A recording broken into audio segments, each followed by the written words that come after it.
Welcome back to another technical deep dive here in the debug zone.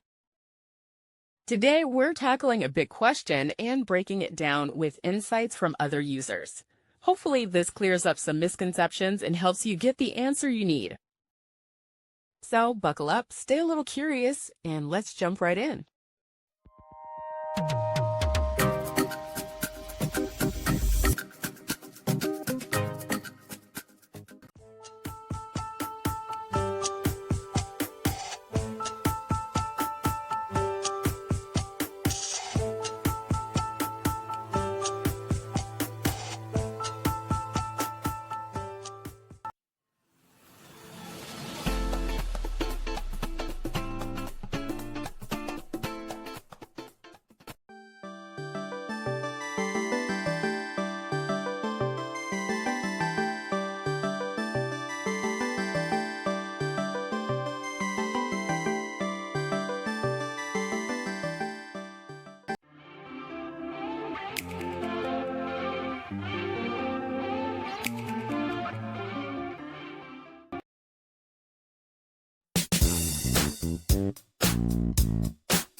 And that's a wrap.